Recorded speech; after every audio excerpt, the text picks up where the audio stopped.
We are plunging into pedagogy today with two fantastic speakers, Dr. Catherine Peckham and Gina Bale.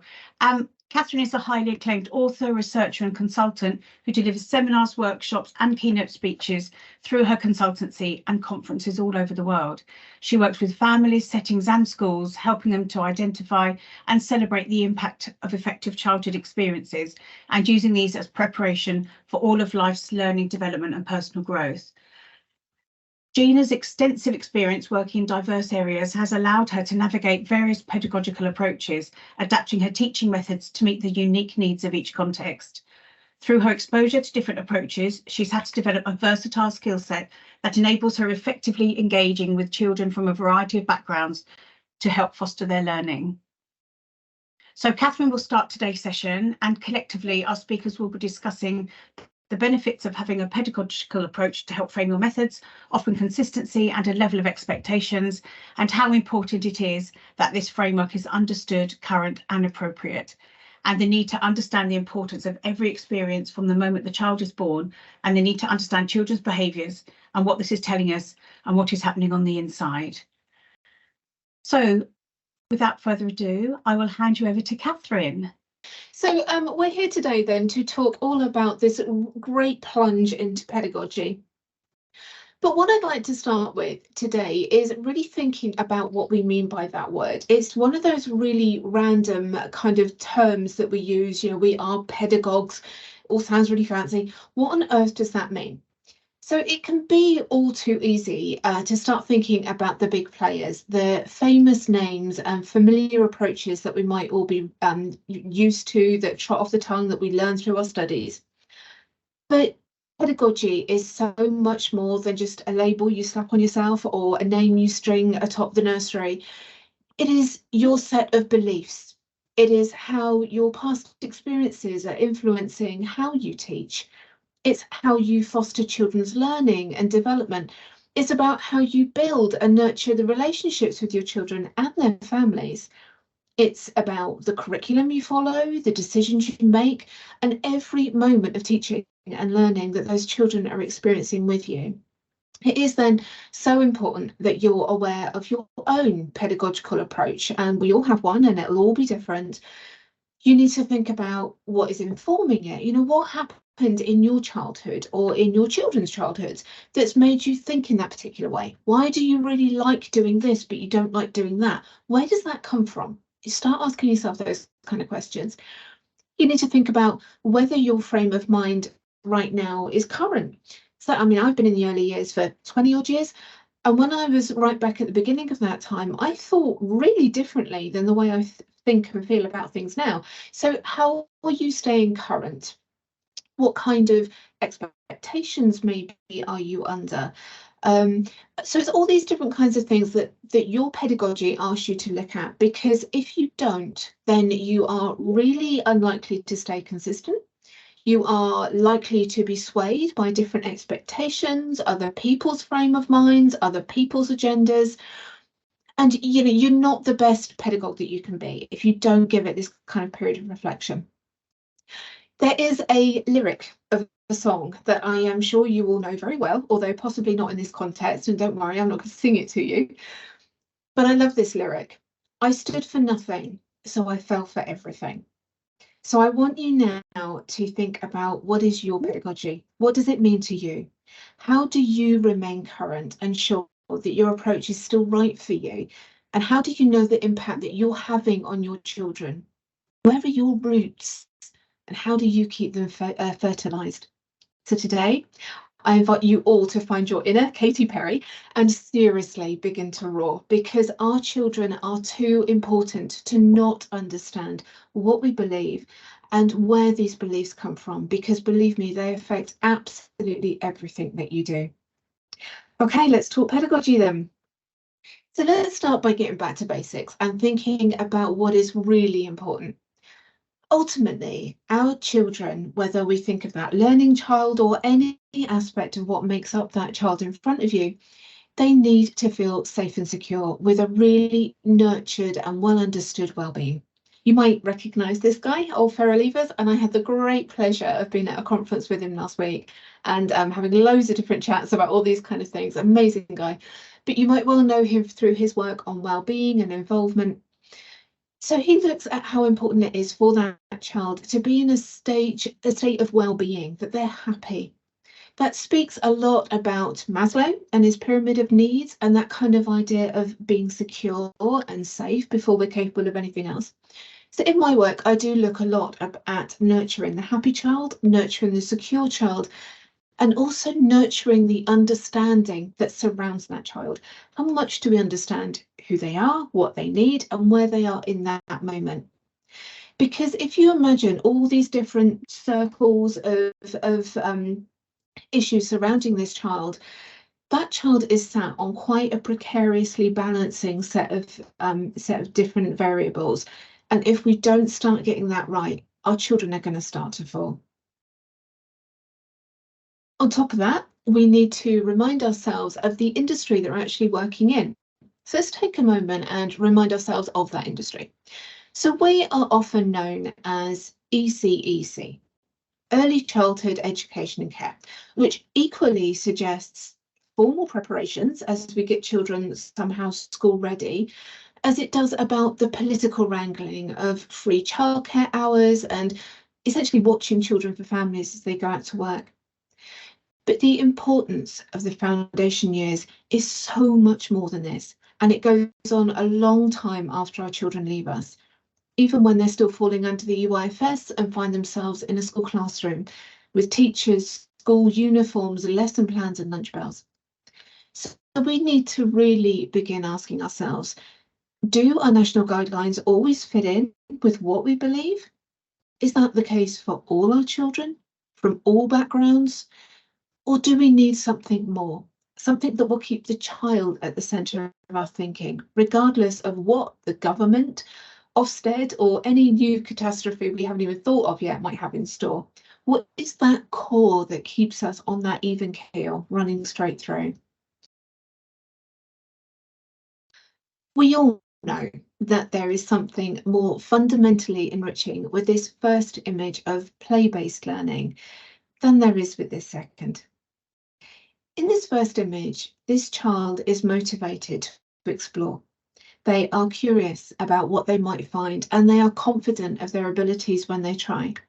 These are all known as dispositions. You might have heard them termed in different ways, but in my work, that's what I call them. And every experience we have of trying to be motivated, trying to be curious or confident, we learn a little bit more about whether it is worth our efforts. So much more even than what might be under that leaf today. So every time we try to be motivated, if that works out well for us, we're going to be motivated the next time. If we try to be curious and actually we get our hands burnt, really or metaphorically, then we're not likely to be curious in that way again. So we're learning more and more about our response to being curious, to being motivated. So let me ask you, how motivated, curious, or confident does that second child look? When we learn to really look at a child and their behaviours, we then learn so much more about what is going on the inside of that child in that moment. Now, you might listen to that and say, but you know what, we do observations all the time. But ask yourself, what is it that you're actually observing? Is it the child's behaviours, often referred to as the language of childhood? Or is it their next steps as you tick off their accomplishments? Okay, so I took these pictures from stock images, but the ones I'm going to show you on the next slide, I took myself, along with many like it. And all of this is so important and the centre of all of my work, because somewhere along the line, we are turning this into this in literally the space of a few months. And this doesn't begin when a child enters the school classroom. It begins as soon as we turn our attention away from their natural inclinations to learn, to investigate, to understand. Something they've been trying to do as soon as they are consciously aware. But it doesn't have to be this way. We just need to refocus our attentions on the behaviours that really matter and what this is telling us about how our children's dispositions are developing underneath. Because believe me, in this second image, this child is learning a great deal and his dispositions are really taking root? Is he experiencing having a voice or being silenced? Is he seeing what it means to engage with others, or is he being isolated? The trouble is, these experiences don't just sit with us in isolation in that moment.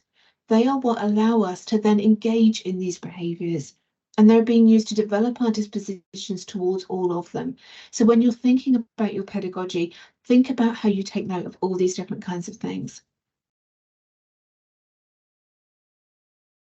So instead, let me introduce you then to the concept of gifted learning, or the greater involvement we can facilitate when children actually engage in their dispositions, and we start focusing our attention there. So gifted learning then recognises that if we want our children to learn, they need to be motivated to do so. They need to be able to think, to communicate, and to adapt to new ideas. They need to have the courage in themselves and their eventual success to make those efforts worthwhile.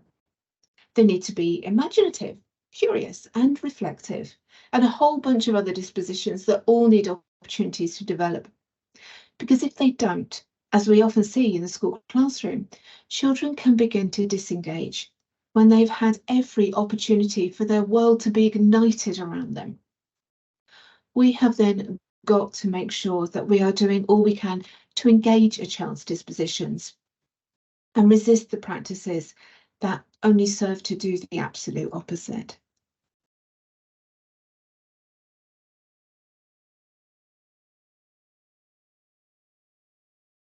We need then to look really closely at our pedagogy. We need to stop focusing on early learning goals, next steps and targets, and begin keeping the children at the core of everything that we do, mindful of the learning that is occurring from the moment they're consciously aware. We then need to start looking at how we encourage and facilitate the behaviours that allow these processes to take root, aware of the characteristics that are underpinning each of these behaviours and whether they're developing in positive or negative ways. And we need to think about the magic that allows all of this to really take root. The opportunities you give your children to think for themselves, to be creative, to simultaneously use different ideas and make connections, to think of the bigger picture and take those logical leaps. So the first thing to notice about the Nurturing Childhood's pedagogical framework then is that it positions children at the centre of all of our thinking and actions, rather than any learning goals or targets. And you certainly won't see any age descriptions or boundaries for children to move in and out of as a certain date on the calendar passes. Because of this, it is then really mindful of the holistic and infinitely connected learning that is occurring throughout a child from the moment they are consciously aware. So all of this begins literally from the first time you meet them. It then asks us to think about those behaviours that we're facilitating, shown here in the orange petals. How do we facilitate and encourage them through our actions and the opportunities that we give to our children? And it does this whilst remaining really aware of children's behaviours and what those behaviours are telling us about the characteristics or dispositions that underpin them and how those are developing. So when we give a child that opportunity to do something for themselves, are they showing you their independence? Are they showing you how self-motivated they are in that moment? Do you give them those opportunities? How do they respond when you do? As the pedagogy, it runs alongside any statutory curriculum or framework, and it offers an additional lens to understand children's actions and behaviours through. Everything is led by the child, so there is no special equipment or environments required. There's no narrowly defined expectations, and there are absolutely no boxes to tick. It also means that it's not about to change along with a new government initiative or change of approach. It doesn't even matter where in the world you're regulated, or even the year that you're reading these words or listening to me speaking, because nurturing practice is both universal and timeless. And as you begin to look at children through these lenses, you learn to look beyond the contents of any programme or curriculum and start looking at what you're actually doing on that Tuesday afternoon while it's raining outside with these children that are in front of you today.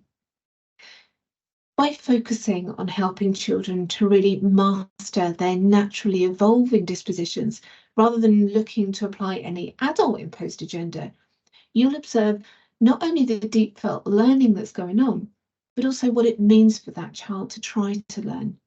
You recognise their complete concentration as they become absorbed in all their new experiences. You'll see their engagement as their minds and bodies develop at rapid rates, and you'll learn to recognise every experience you share with them as a step on a monumental journey that they're on. But more than all of this, it is really my hope that as pedagogues together, we all realise the magnitude of every moment that we're privileged to spend with these young children, and the responsibility we have to raise that recognition in the hearts and minds of all the other adults in their lives. Whether you're caring for one child or responsible for the development of hundreds of minds throughout an organisation. So talk to your parents, talk to your managers, talk to your politicians or your school of governors, and start really redirecting this attention back and to putting the child in the centre. So if you are interested in learning more, please do talk to me about the programmes, courses, and even an accreditation that I run for settings, for schools, and for students of early years, all both here and all over the world. Like I said, this programme's universal. And if you have any children or families in your personal or professional lives, please do visit and encourage them to visit the Nurturing Childhood Academy. There you can join in with a free community, and this is for practitioners as much as it is for parents. It's for everybody. So you can join a free community, you can listen to talk, gain tons and tons of information and support. So as I get ready to leave you today then, let me ask you what you need to do right now. Well, you absolutely need to begin to roar, but then use these codes and visit the Nurturing Childhood's the website with that first QR code. You can join the Nurturing Childhood's community, and do please sign up to the mailing list for all the latest news, blogs and updates. I will obviously join you in the chat in a little while and get all your questions there. And I'd also just like to give a little plug as well to say that I have 4 books coming out next year, which really looks at exploring all of this throughout the different age of children that we're looking at. So like I say, there are no definitions and age boundaries, but the way that we look at children's behaviours differ depending on whether it's a baby in your arms or a preschooler running around in the garden. Don't be overly swayed by the covers of these books. I literally made them up myself. They are not what they're going to look like, but there are 4 books coming out next year. So I will end my, if I can work out, I will stop sharing my screen and join the rest of the group as I wrap up my talk today. Thank you, Catherine. Thanks. That was Dr. Catherine Peckham from Nurturing Childhood. That was really, really, really interesting. And yes, the presentations will be included in the email that goes out after the webinar, with the recording of the webinar as well. Thank you again, Catherine. So Gina Bale is our next speaker. She's here and she's going to share her screen with us in a second, and she's going to be encouraging us to get into our inner Viking, so connect with our inner Viking, which is going to be really interesting. So over to you, Gina. Hello. Thank you, Gail. Thank you, Catherine, for a wonderful way of introducing the pedagogies. So we're ready to plunder, and I really mean plunder. So this is going to be a bit of a shock, this image, so please be ready. I hope everyone likes Vikings the way I do. Can you see? Find your inner Viking. And this is because I want to follow on everything that Catherine was talking about, making sure you put the child first and all these different areas within our pedagogies. We do teach the way that we were taught, and we have to think very carefully about how we ensure that we don't repeat past issues.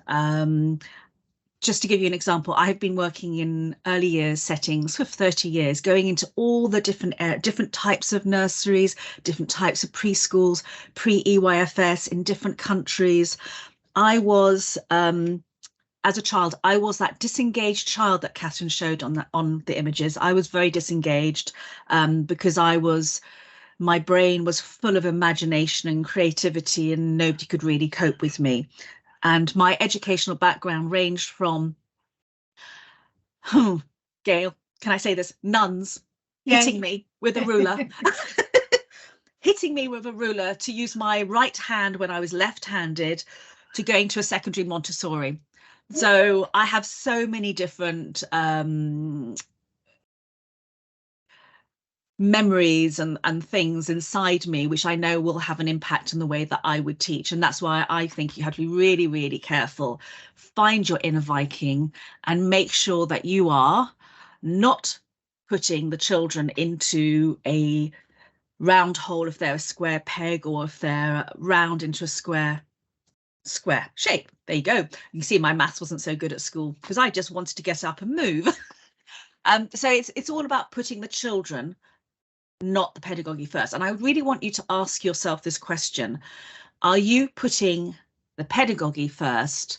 So is it what you think should happen, the school thinks should happen, the parents, or are you putting the child first?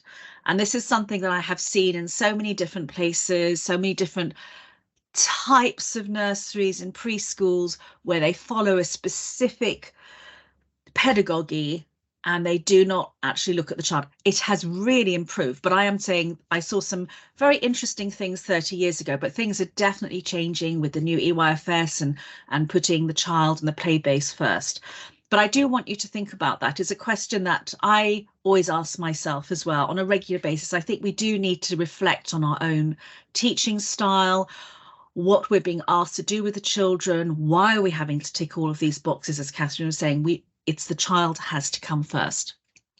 So Parenta has just done this fabulous article in their September magazine, issue 106, on page 30, exploring different pedagogical approaches. It's a tongue twister, Gail. It's really, really lovely. It's a nice article. It's definitely worth looking at and thinking about, because you do need to keep learning as well and thinking, is this the right approach for that child? So they talk in this article, they've spoken about constructivism, but we also have social constructivism, which was created by Lev in, I know, long time ago. He was a Victorian and he died in 1934, a year after my father was born. So that's how long ago, how old I am as well. But in his view, children learn from each other, interactions with each other, the environment, the peers and the educators, which is a wonderful balance of combining guided and self-led learning. So a combination of child-initiated learning and guided learning. This is the perfect approach for your teacher in role. And there's been an awful lot of research that says that the combination of the two does work the best, because the children are able to scaffold their learning. You're helping them. They are literally feeding that brain, that computer that's inside us, that to give them those faster processing skills, because the teacher's able to find different ways of them doing those things and helping them develop their myelin. So you have social constructivism. That's one approach. You also have forest school. This the foundations for this started in 1925, and it's a wonderful way of connecting with the environment, completely holistic development through play. It nurtures their curiosity, as do all of the approaches. All the different pedagogies do nurture curiosity and imagination, but in different ways. With the forest school, I have to say I love this. I was a child that was outside running around in the woods. So I was true forest school as well as my nuns and my Montessori. So I'm definitely a combination of everything. And the risky play. Yes, I ended up in hospital a few times, but you know, this doesn't happen now because you're all trained practitioners. So yes, I was a child hanging upside down from the tree and my mother screaming at me. So that's a lovely way for children to be at one with the environment, which really helps with their well-being, their mental health. We all know going outside really helps with our mental health.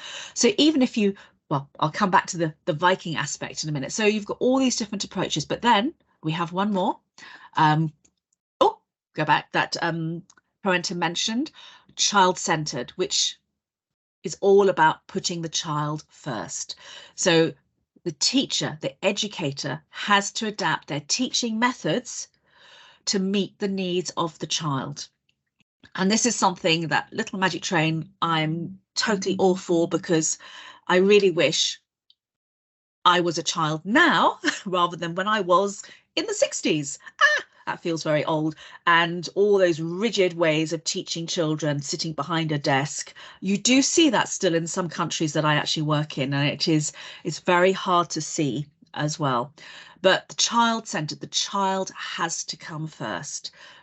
So this is why I want you to think about your, let me just move it, your Viking again, but just some food for thought. A question. Would you go to a doctor that trained in the, let's say, 1919, pre-antibiotics, to give you a health check, to advise you on the best things, the best way to stay healthy, live a long time? Or would you go and see the doctor that is the most up-to-date with the best research that's out there? It just makes you think about this, because when you start to look at all these pedagogies, there's absolutely nothing wrong with them. I'm not saying that. I'm just saying that this is where the Viking comes in. In 1836, the first Froebel nursery was opened. 1906, Montessori, their first nursery was opened. 1913 for the Reggio approach. Then 1914, we had World War I. So those three approaches were pre-World War I. Gives you some idea of the distance in time. Then in 1918, only some women over the age of 30 were able to vote. Oh, still makes me cross. And then in 1919, we had the Steiner-Waldorf approach, so Steiner schools. And then, thank goodness, 1928, Fleming discovered penicillin, the first antibiotics. So it helps you, I think, when you actually see it this way, it is real food for thought. Because, question, are children in society the same in 2023 as they were in 1836 or 1919? Are you sticking to an approach that is not suitable for today's child? Today's child has different needs. The world is so different. We are trying to engage them and get them curious, because they are surrounded by so much that's going to take their attention away. So it's just worth thinking about it. So that's why I'm saying it's Viking time. Look at all these different pedagogies. Check that they are suitable for your child. Think about when they were created. Look at the child in front of you. Is that child that Victorian child or the child from 2023? You do see all these wonderful new pedagogies and approaches coming forward that really are being Vikings. They are plundering, picking out the best. So make sure you pick the best. So one day you might go into forest school. The next day you could be constructivist. The following day you could be child-centered, or you could do it all together at the same time. And that is the perfect thing. The Vikings went out and took the best. Yes, they took all the silver. But, you know, let's go and let's get the best out of those pedagogies that are out there to make sure we are putting the child first. But no matter what approach you're using, I have to ask you the question: how does your body talk to your children? It's really important to think about this. No matter how you're teaching, no matter what the child, no matter what the cultural context of the child in front of you, their needs, you need to make sure that your body is matching. Your non-verbal communication is matching your verbal communication as well. It's really important, because your body says so much without you even uttering a word. Did you know? Are you ready for the next slide? That between 80 to 90% of our communication is non-verbal. I'm going to delve back in time to 1967. There's nothing wrong with the 60s. I'm a 60s child. So spoken word, only 7% of what we're saying is actually being picked up by the child or the adult. 55% is our body language. And then the tone and the use of our voice, 38%. So make sure that you're using your voice in the right way. You're changing the tone to match the needs. You've all seen this with examples of the children saying one thing, their body saying something else. They're going, yes, yes, I'll do it. And they're going, no, I really don't want to do it. And the same with teachers. We are communicating so much with the children without even realizing it. And there's lots of information about this, because something else. Did you know that research suggests that we make judgments about people's intelligence based on their faces and expressions? We automatically pigeonhole them through their non-verbal and micro expressions. And this is a source from Very Well Mind, fabulous website to go into, lots of exercises that you can do to help you think about your non-verbal communication. There's so much information out there on this, and it is so important with young children, with our colleagues as well. That's very important. So let's dive into the world of non-verbal communication. We all know about eye contact. This is the gateway to the connection. It really does. They say the gateway to the soul is in our eyes. So we know that if we are staring at someone too much, we're going to release that tiger from the Katy Perry song. We don't want them to think we're going to roar at them all the time. We need to adjust our eye contact depending on the child's needs, because for some autistic children, it's intimidating. So it's best to work side by side with them together.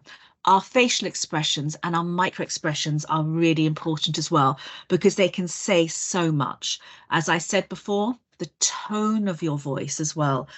Make sure that you are lower it a notch, because it really does give that instant infusion of warmth and interest to what that child is trying to say to you and your colleague is saying to you. The children want to know that they are heard. If a child is heard, they are seen, and a child that feels heard and seen is going to engage in the process. Everything that Catherine was talking about. The other thing as well is your posture. You don't want to have that aggressive stance when you're talking to children and your colleagues, because they will instantly feel that you're interested, you're cross, you're all these different things. There's so much information. Do go to the Very Well Mind website. Hands. I know I'm always talking with my hands. I want you to really think about how you use your hands as well when you're communicating. And a little exercise, actually. I should have put the slide on here. If you can spend, let's say, just 1 hour of the day watching your colleagues interacting with the children, look at their non-verbal communication, just assess it. And maybe you could get somebody to look at your non-verbal and with the children, and also with the adults, the parents as well, because you are saying so much with your body, and a lot of people are very in tune with non-verbal communication, depending on the way that they learn. I'm very much a kinesthetic learner, visual learner. I pick everything up on the non-verbal and the movements as well. So it is definitely worth looking at that. Also, if you find it very hard to be smiley, happy all the time, because we do know that it's been a very, very tough few years, and there are an awful lot of mental health issues that have cropped up because of this. Social anxiety disorder. I know I suffer from anxiety. I have to really think about things that I'm doing.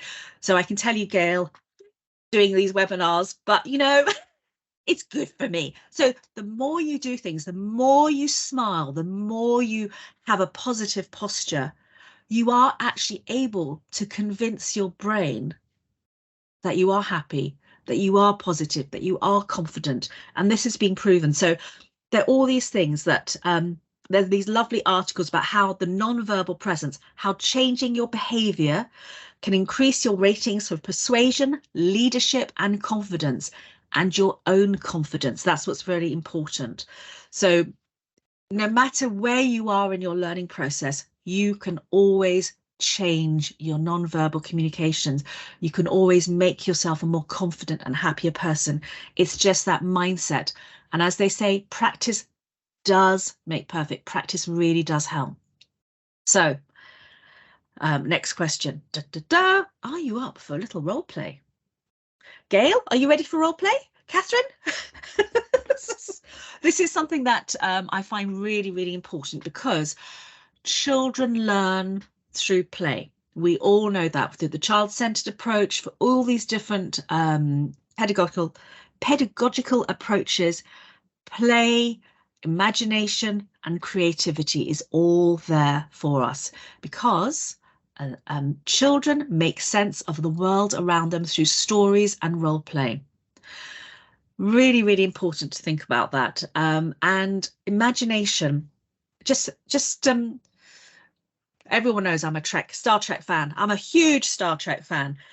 Everything that you see in those old programs, mobile phones, tablets, MRI scanners, they've all come out of someone's imagination. Everything in the room around you that has not been made through nature has come out from imagination. So this is why nurturing your little one's imagination and play is so important.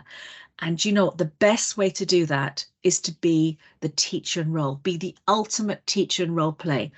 You need to find your inner child. Remember, no one is looking at you. As I said before, confident body language, feel confident about yourself, and also imagination is your key to success for all areas of the curriculum, no matter what approach that you're using with your children. Hence the plunder, all the different approaches, combine it with some imagination. Think about your body language, your non-verbal, your verbal communication.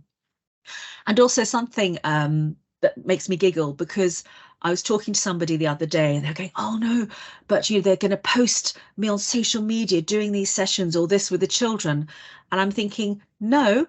And if a child does that, post it, you know that you have achieved success because they are fabulous with their knowledge and understanding of the world. They know how to use all these things. So if they do that, you've really taught your children really well. They're already secondary school level when you've got them in the early years. So honestly, do not worry. No one is looking at you. If you are engaging with that child one-to-one or in the group, you will forget everyone else around you. And don't forget, role play and the curiosity and imagination really helps your little one develop their communication language. For children with English as an additional language, post-COVID, very important because you layer in the language for the children at that time in that role play. If you're role playing alongside them, you're validating their play. So if they're role playing with each other, just watch and listen to the language that they're using, how they're communicating with each other.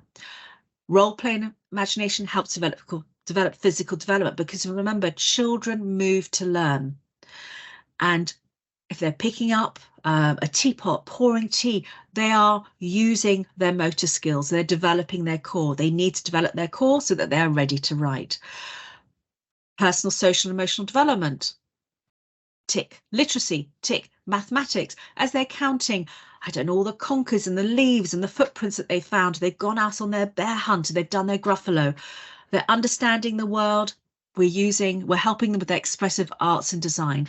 So imagination is key to everything. So today's takeaway, I hope you're not feeling too hungry. Number one, pedagogy. One size doesn't fit all. You need to get the Viking out, pull what works best for your child. Put the child first. Body language. Just think what you're really communicating with your peers, your colleagues, with the children, and watch the body language of the children as well, how they're communicating with each other. Role play, remember, it develops their imaginations, and without imagination, we will not be able to solve the world's problems. They will not be able to fix all the things that we have done wrong. And just to give you a little idea, this is actually something from a previous webinar. Ada Lovelace, Lord Byron's daughter, was the first person that she created the prototype of a digital computer. Hedy Lamarr, the film actress, without her, we wouldn't have Wi-Fi or Bluetooth. I know you don't believe it, go and have a look. Without George Washington Carver, we wouldn't have known all the different things for dyes and plastics and gasoline. He was the person out there working out what he could do with peanuts. So think about those children pulling things apart.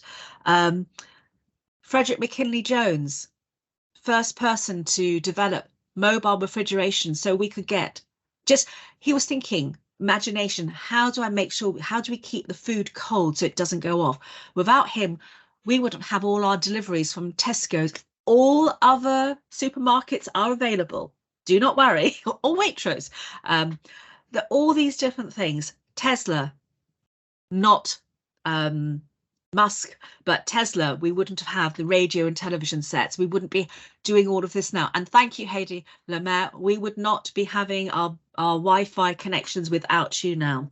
So remember, imagination is key. And psst, a little thing for you. I just want to ask, would you like to play? Because Little Magic Train, if you just contact me, I will give you some free resources. And if you want a free pilot of using Little Magic Train in your setting, just contact me. I can help set you up, because it's all about making you confident. And that is it. I hope that is okay, Gail. I'm making sure I'm to time. I'm quick. That was fast. Goodness. So sorry. No, thank you so much, Gina. And thank you so much, Catherine. You've both been fantastic. And can I just say, Gina, I know you say you're not a confident speaker, but goodness, you've got me fooled. So you definitely have your brain filled on that one. So well done. That's really good. Thank you so much. Thank you so much to everybody who sent questions in as well. So if we can just go straight into that, if that's okay. Catherine, we go on for you, asking what is the latest research or the best practices in pedagogy that we should be aware of and to improve our teaching methods? Is there something that you can recommend that you've seen? The trouble with pedagogy, like I said, it's and as Gina was alluding to, there isn't a one size fits all. There isn't a golden bullet that's like, yep, the research shows this one's the best, go for it. It's not like that. And certainly the way that I look at things, you know, this child in front of us, whether you are working here, whether you are working in Denmark, Gibraltar, Finland, that child in front of you is fundamentally the exact same creature. They have the same drives, the same wants, the same needs. So for my mind, the absolute core to anything that you're doing is reconnect with that child, and anything that puts the child in front of you, forefront and center, then you're onto a winner. Now, whether you look at that through a forest school lens, a nurturing childhoods lens, a Montessori lens, you know, that's kind of the fairy dust that you sprinkle on top, but you must keep that child in that center, because, you know, we all work with children. We all know the way that children tick. You can have the most amazing setting, and believe me, I've been to some of them. You've got every resource in the world. You've got the most elaborate forest school outside your back door. You've got money for anything you want. You've bought into every program. This child comes in on a Tuesday morning. They haven't had breakfast, or, you know, mum and dad have been fighting all night. Forget it. None of that other stuff's going to matter. Or this child could come in and they've just seen a fire truck outside. Forget it. Nothing else matters. You know, so what is the point of it all? And like I said, I've been to a lot of settings that invest a huge amount of money on setting themselves up and hanging the big signs and alluding to this great ideal, and they're forgetting actually the child hasn't read the framework. The child hasn't signed up to this program, and what you're doing for this child in this moment is so off mark. You can be true. So we need to start looking at that child and what their behaviors, the language of childhood, what their behaviors are telling us. You start connecting to that, and you're onto a sure thing. Fantastic, thank you, Gina. We've got one for you. How can I incorporate technology and digital resources into my pedagogical approach without compromising learning outcomes? Using digital approaches Yes. Well, without compromising. Yeah, you can, absolutely. It's how you do it, how you frame it with the children. So, for example, if I was doing one of our ventures with space, I would then look at the technology, what was needed to go into space. We're using the imagination. You could do all these experiments as well with the children. There's a lovely one with NASA with I would get them to watch this experiment which has been created by NASA, so that these children will sit and watch it. They'll learn how to use the tablets as well. So you need to get your child ready for the real world. That's the thing. When they leave you, they need to know how to use all of this technology. So it's it's important that they do know how to do this, but it's how you frame the children, make it imaginative, and they are going to, you're going to get them to build their language, their communication skills, everything with the children. But this, I love this experiment. A cup, marshmallows, drop it from a great height, the marshmallows fall out, because we're trying to find a way that the astronauts are going to land on the moon without coming out and getting squished and eaten by the aliens. So so it's a lovely thing.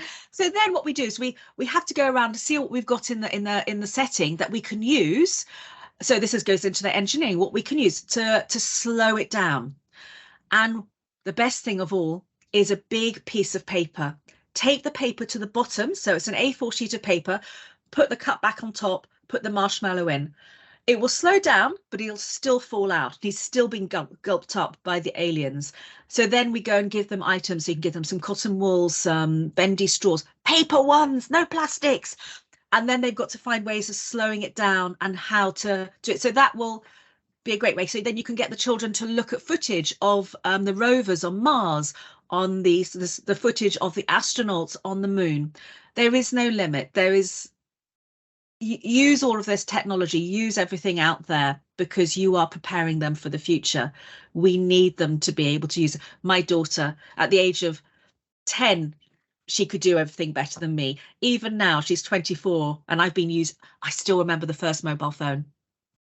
I still remember using MS-DOS. I remember my first email, intra-email as well. So they need to be ready. My daughter sits there going, Mother, you can't do this. So yes, do everything you can. Use what you've got, but use your imagination. Be creative in using what you've got. You don't need to buy anything.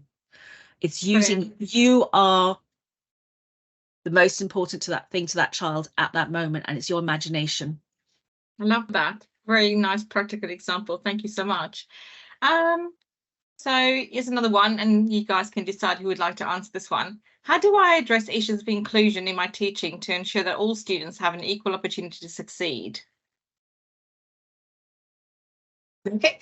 Yeah, I mean, again, it's it's a difficult one, that one, isn't it? And we're all very hot on making sure that we're all very inclusive, and we treat every child the same. And obviously that's not the way that we need to look towards it. Children are not the same. Children have all kinds of different needs and reactions and responses.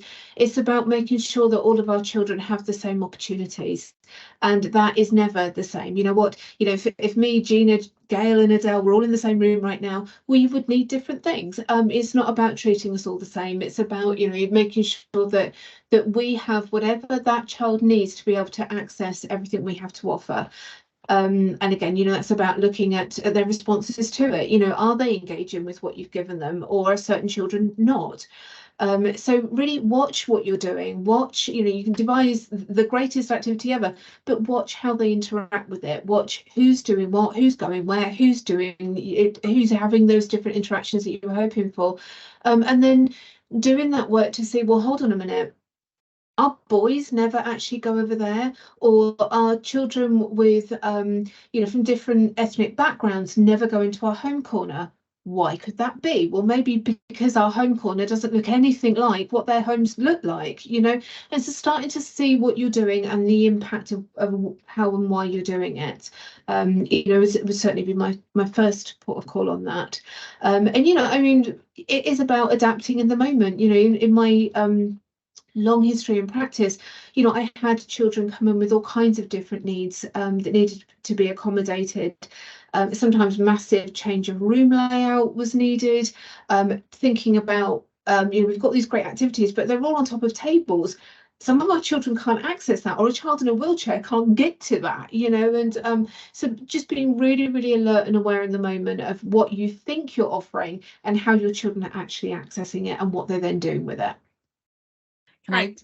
Yeah, of course. For me, so number one it'll be empathy as well, because you need to see and think and understand what that child's feeling, why they aren't doing these things as well. The other thing is extension activities. So if you have a gifted and talented child in the class, I find that they're always left out, because obviously they don't have funding. Gifted and talented children become the unengaged child of the future. So it's extension activities. You don't, as Catherine was saying, looking at the layout of your room, obviously, as well, all of that, but also it's just ensuring that you've got all the different levels and layers, that they're all able to succeed to the best of their abilities at that time in their development. So if you have a sensory child on the sensory pathway with PMLD, you adapt it for that child. To a gifted and talented child, they can all do the same activity, but at different levels for their needs, and they can all do it together. It's just, as I was saying, having that empathy and understanding and reading the room with the child on that day as well. That's it. And absolutely as well, stepping away from what you want that activity to achieve. If you go into it with that set of objectives, then you have to start thinking, well, hold on, what about my less able? Can they do that or can't they? Oh, well, actually, I have to think about that. What about my more able? How are they going to access it?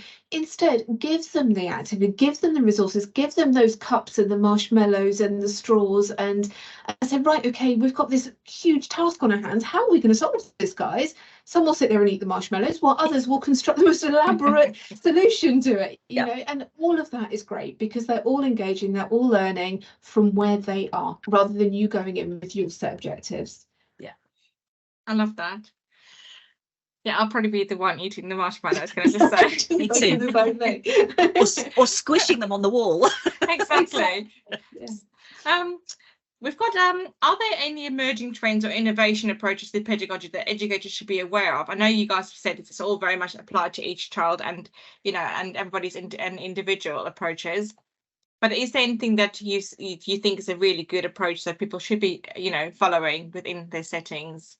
Well, obviously, I would absolutely say the Nurturing Childhood pedagogy, which is doing great things and getting huge reception. Literally, I was launching it in Portugal last week, and huge reception, talking to leaders and practice leaders from all over the world, and it's making huge waves. So I would absolutely say the Nurturing Childhood pedagogy, and like Gina was talking about as well, you need to start thinking about pedagogies in the framework, who was it that wrote it? Why did they write it? And who did they write it for? Now, when you look at people like Montessori, she was in a very particular time frame, working with a very particular group of children who are probably nothing like the children that you're working with. When you look at Reggio Emilia, and there's amazing things about Reggio, but you have people that go to Reggio, fall in love with it, come back and go, do you know what, we're going to be a Reggio Emilia setting. We're not Italian. The way that we live our lives, we're not that culture, we're not those people. So take everything with that little bit of a different kind of lens to it, which is why when I wrote my own frame, because I've spent years getting more and more frustrated trying to implement different types of things, trying to make different kinds of things work. And then, as my studies and experience progressed, thought, do you know what, there is a better way. And like Gina was saying about, plundering all these different ideas, taking the best of the best and going, right, okay, what is it that our children are doing? What is it they need to succeed? And how do we know if we're doing it? And then putting all those different bits and pieces together. So it's about being just really, really mindful of what you're doing, why you're doing it, and who's influencing you. And having your own idea of what is important to you. So in your own pedagogy, so that you can really feel secure in the decisions and actions that you're taking, and then use that pedagogy as a lens to see everything through. Right. Thank you. I've got one more question and I'll pass over to Gail because I know she's had quite a few as well. What role does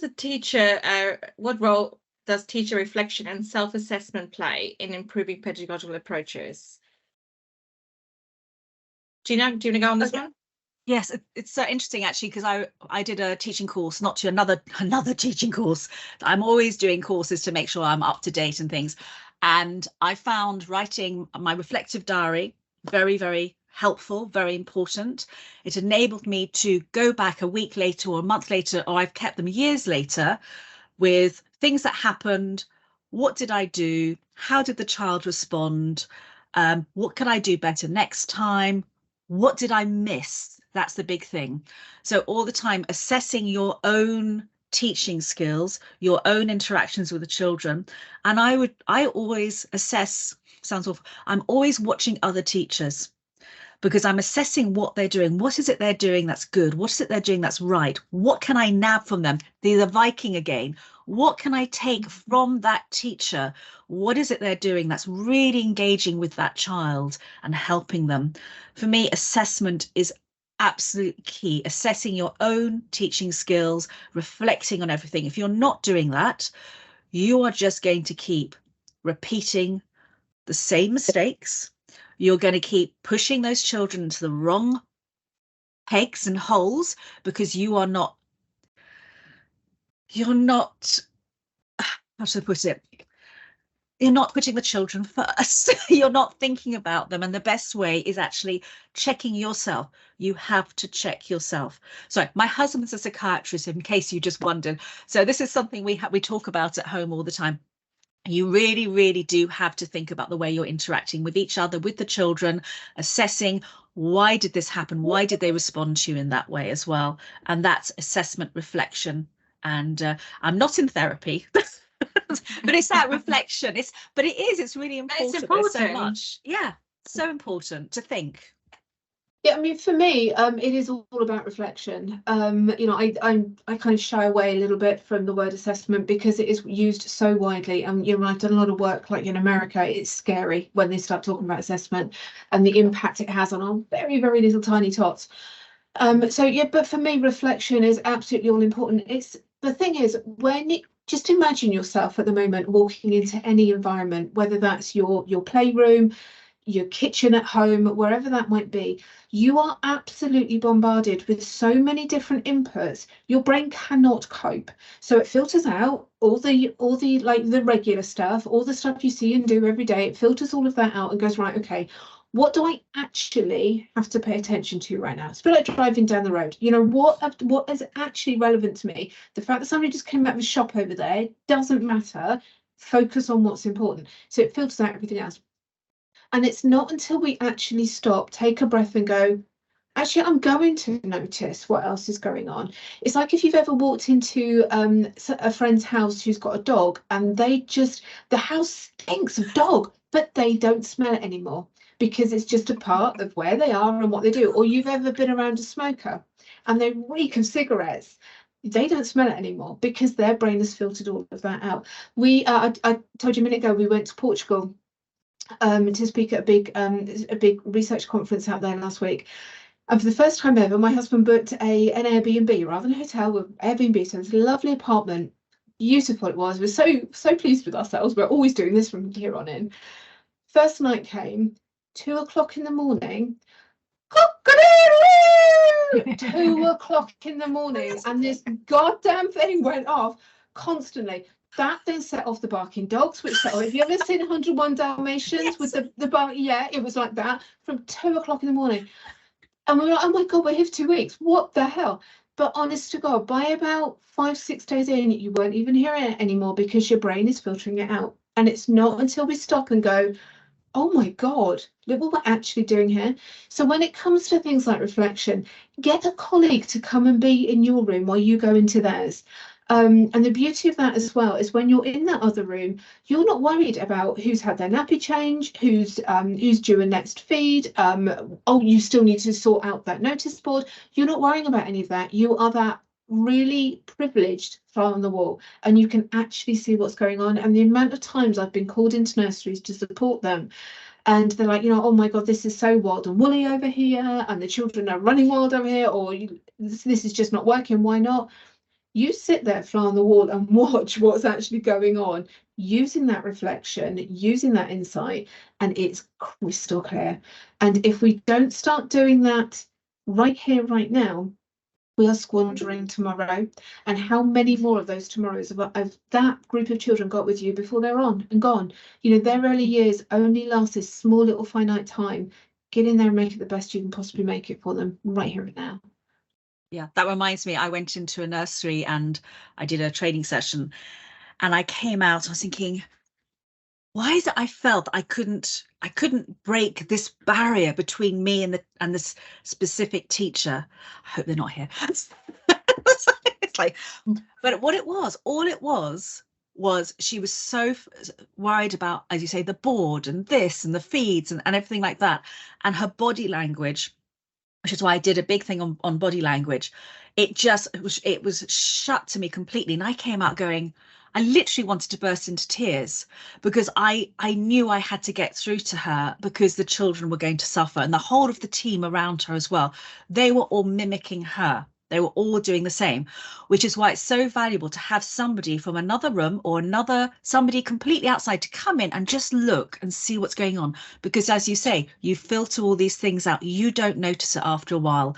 It's like me when I was learning to drive. I didn't notice the other drivers, and I ended up on the others up on a field because I was so busy going, oh, what am I doing with my feet? So it's just that sort of filtering everything out, and it really helps to look and reflect. It is. I mean, you just reminded me, I was in a setting the other week, and they had a couple of new settlers who were very, very upset. But it was like, these children are settling, there's a reason why they're crying.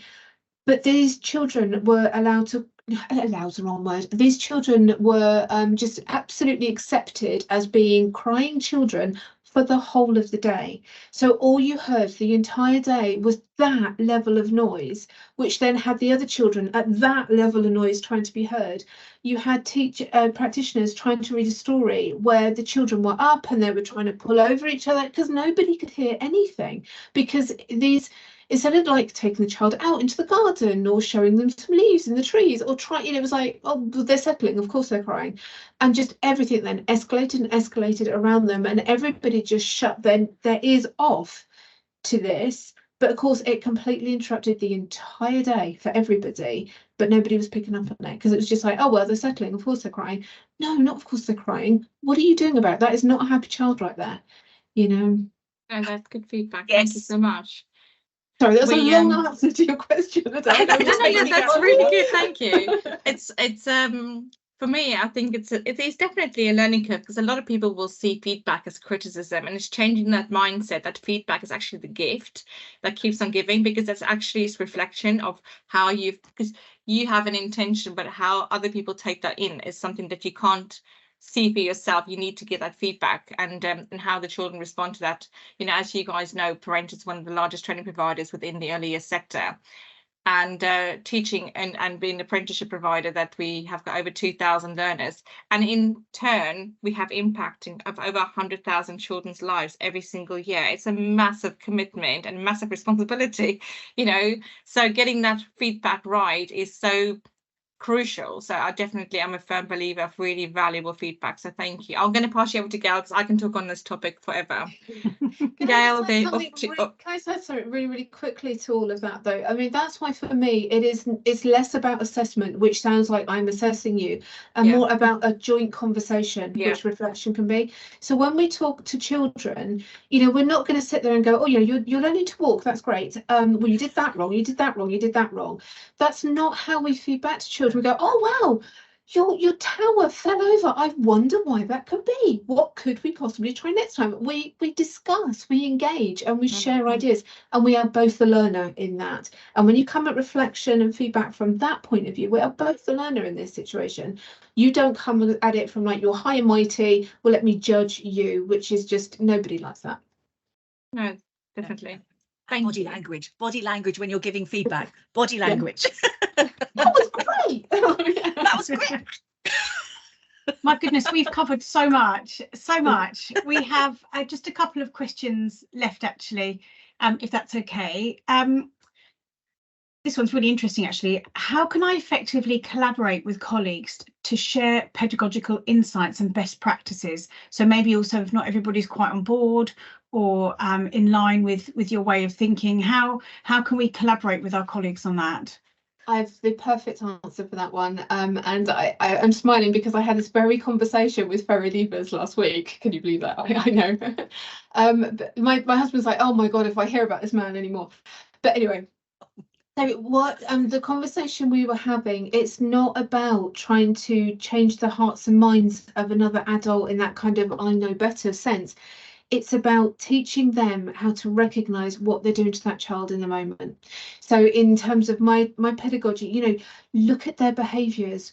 how are they responding to you? Are they being curious from what you've given them, or are they shutting themselves off? You know, if you've got a practitioner who, you know, has not listened to Gina and all her body language messages and are really closed off, helping them to see the impact that has on a child. So rather than you're doing that wrong, you need to do it Gina's way, talking to them about, let's just watch that child's response in that moment. What are their behaviours telling us? And coming at it from that, like educating them to see that what they're doing is not great, rather than telling them what they're doing is not great, if that makes sense. Empathy again.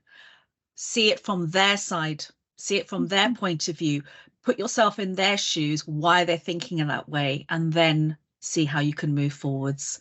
That's so important, because that's the way that you're going to create the best environment for the children, if you're all understanding each other. Yeah, absolutely. I mean, when I was managing nurseries and things, I always came at it from that standpoint that no practitioner wants to be doing a bad job. You know, they don't come in on Tuesday morning and go, do you know what, I'm going to do really rubbish today.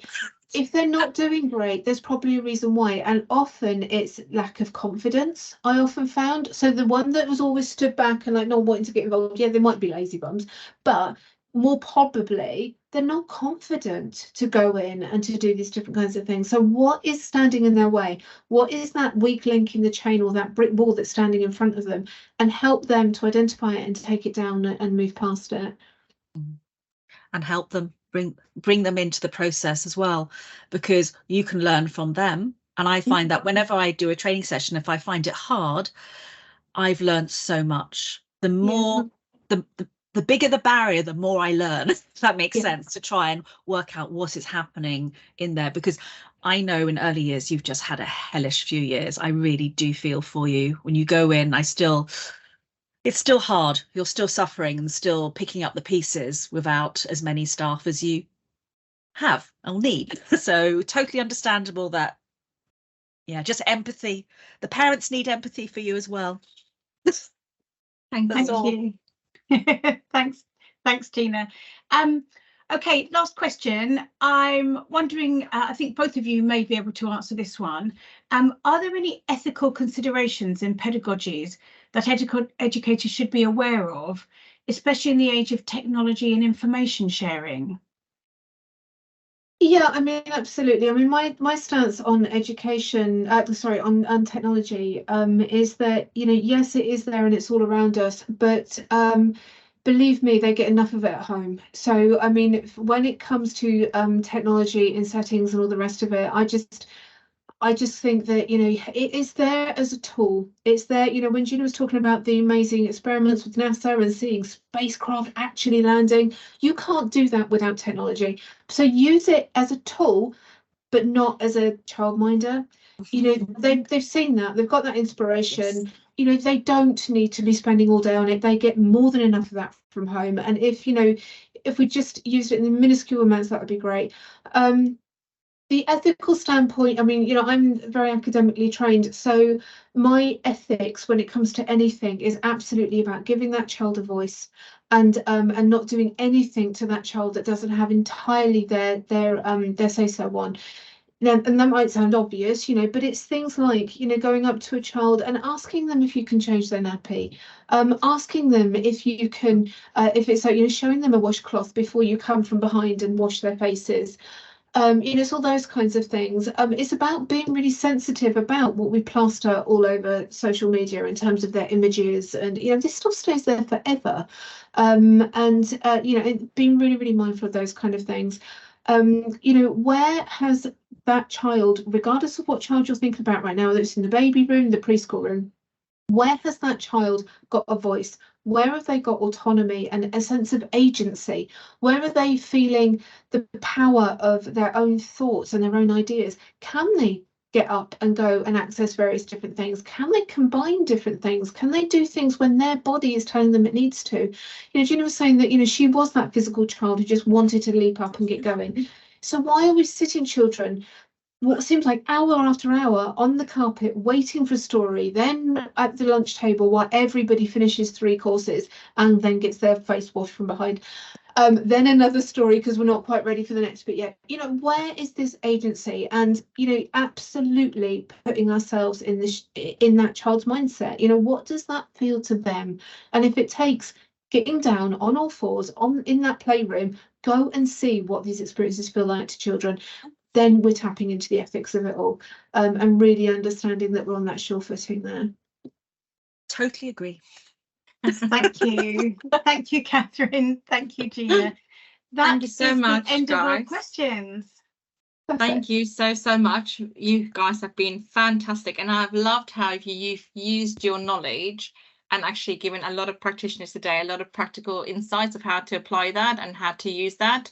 And the feedback we've had, even privately, and I know we've had some on the chat as well today, has been fantastic. So thank you. The webinar will be sent out to everybody that's been that's registered, and you can also claim your free CPD certificate by the instructions that will follow on the email. Thanks again, guys. Join us next month for it's all about nutrition. I think it's on the 11th of October. So please join us next month. We'd love to see you all then again.